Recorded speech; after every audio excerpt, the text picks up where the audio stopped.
కవిత కస్టడీపై తీర్పు రిజర్వ్ చేసింది Delhi rows avenue court. కవితను 5 రోజుల కస్టడీకి ఇవ్వాలని కోర్టును కోరారు సిబిఐ తరపు లాయర్. కస్టడీపై తీర్పును రిజర్వ్ చేశారు జడ్జ్. ఇక కవితను సిబిఐ అరెస్టు చేయడం కరెక్టేనని స్పష్టం చేశారు జడ్జి. తనకు ముందే సమాచారం ఇచ్చారని చెప్పారు. అనుమతి విషయం తన పరిధిలోనిదన్న జడ్జ్ దీనిపై మళ్లీ కామెంట్ చేయొద్దన్నారు. అంతకుముందు కవిత అరెస్టుపై కోర్టులో వాదనలు వినిపించారు ఆమె తరపు న్యాయవాదులు. జ్యుడిషియల్ కస్టడీలో ఉన్నప్పుడు కోర్టు అనుమతి లేకుండా అరెస్టు చేయడం కుదరదన్నారు. సిబిఐ అధికారులు నిబంధనలు పాటించలేదని తెలిపారు. అయితే అరెస్టుకు 1 రోజు ముందే సమాచారం ఇచ్చామన్నారు సిబిఐ అధికారులు. ఫోన్లో ఆమె భర్తకు సమాచారం తెలిపామన్నారు. రాత్రి 10:30 గంటలకు జైలు అధికారులు తనకు విషయం చెప్పారన్నారు కవిత. తన భర్తకు ఫోన్ చేసి మాట్లాడినట్లు తెలిపారు. ఇక దీనికి సంబంధించి పూర్తి డీటెయిల్స్ మదార్ అందిస్తారు. మదార్, కోర్టులో వాదనల అప్డేట్స్ ఏంటి?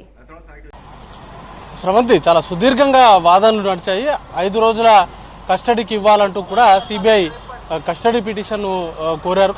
కస్టడీ పిటిషన్లో చాలా కీలకమైనటువంటి అంశాలు, చాలా మైన్యూట్ డీటెయిల్స్ను కూడా కోర్టు ముందు ఉంచారు. ఎంటైర్ ఢిల్లీ లిక్కర్ పాలసీకి సంబంధించి సూత్రధారి కవిత అన్నట్టుగా వారు అభియోగాలు మోపారు. అరవింద్ కేజ్రీవాల్తో కలిసి కుట్ర పన్నారు. వీటికి సంబంధించినటువంటి ఢిల్లీ లిక్కర్ పాలసీకి సంబంధించిన రూపకల్పనలో ఆమె కీ రోల్ పోషించారు అనేది సిబిఐ చేసినటువంటి ప్రధానమైనటువంటి ఆరోపణ. వాటితో పాటు ఎప్పుడెప్పుడు డబ్బులు ట్రాన్స్ఫర్ చేశారు, ఎవరెవరి ద్వారా డబ్బులను పంపించారు, హవాలా మార్గంలో ఎంత మొత్తం చేతులు మారింది అనేటువంటి వివరాలను పూర్తిగా కోర్టు ముందు ఉంచారు.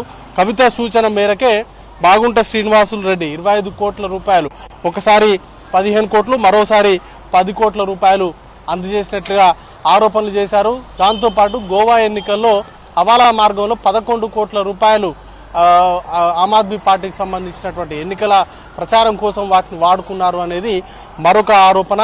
వీటితో పాటు పెద్ద మొత్తంలో కవితకు సంబంధించినటువంటి జాగృతికి సంబంధించినటువంటి అకౌంట్స్కి డబ్బులు వచ్చాయి అనేటువంటి ఆరోపణలు చేశారు. ఇటు ఇండోస్పిరిట్లో 33% వాటా కలిగి ఉన్నారు. L1 లైసెన్స్లు పొందేందుకు బొడుపులు భారీ మొత్తంలో చెల్లించారు అనేది ప్రధానమైనటువంటి మరొక ఆరోపణ. వాటితో పాటు శరత్ చంద్రారెడ్డిని బెదిరించారు అనేది మరొక ఆరోపణ. మొత్తంగా 25 కోట్ల రూపాయలు జోన్ల వారీగా వారికి కేటాయించినందుకు శరత్ చంద్రారెడ్డి దగ్గర నుంచి డబ్బులు డిమాండ్ చేశారు. జోన్కు 5 కోట్ల రూపాయల చొప్పున డిమాండ్ చేశారు. ఆయన ఇచ్చేందుకు నిరాకరించడంతో హైదరాబాద్లో బిజినెస్ జరగకుండా చేస్తాను అంటూ బెదిరించినట్టుగా మరొక అంశాన్ని తెరపైకి తీసుకొచ్చారు. అలాగే ఈ ఢిల్లీ లిక్కర్ పాలసీకి సంబంధించి డ్రాఫ్ట్ పాలసీ రూపొందించేటువంటి సమయంలో ఫిబ్రవరి ఆ సమయంలో ఢిల్లీలోనే ఉన్నారు కవిత. అలాగే 2 హోటల్స్కి సంబంధించిన బుకింగ్స్ కావచ్చు, వాటన్నిటికి సంబంధించినటువంటి వివరాలను కోర్టు ముందు ఉంచారు. ఈ పాలసీకి సంబంధించి చాలా పెద్ద మొత్తంలో డబ్బులు చేతులు మారాయి.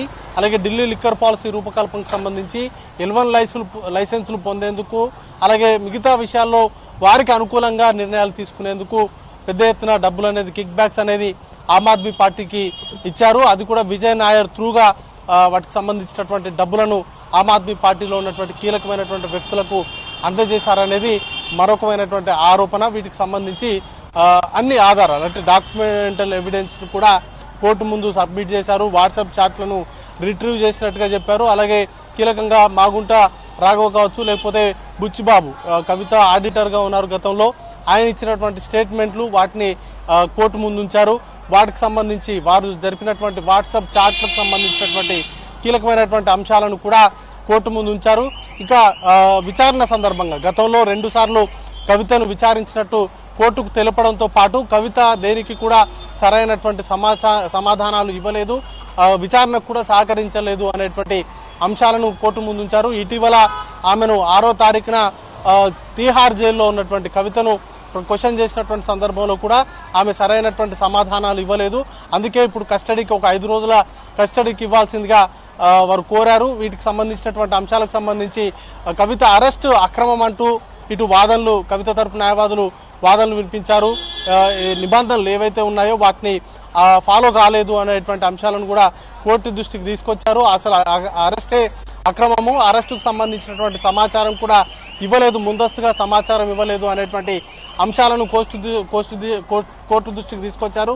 జ్యుడిషియల్ కస్టడీలో ఉన్నటువంటి వ్యక్తులను అరెస్ట్ చేసేటువంటి సమయంలో ముందస్తుగా అనుమతి అనేది కూడా తీసుకోవాలి. అలాంటి నిబంధనలు ఏవి కూడా సిబిఐకి సంబంధించినటువంటి అధికారులు ఫాలో కాలేదు అనేటువంటి అంశాలను కోర్టుకు దృష్టికి తీసుకొచ్చినప్పుడు జడ్జి స్వయంగా కల్పించుకొని వారికి సంబంధించినటువంటి అప్రాప్రియేట్గా వారికి ఏవైతే అనుమతులు కావాలో వాటన్నిటిని కూడా తీసుకున్నారు. దాంట్లో ఏవి కూడా అనుమతుల ప్రకారమే సక్రమంగానే చట్టబద్ధంగానే అరెస్ట్ అనేది కూడా సాగింది.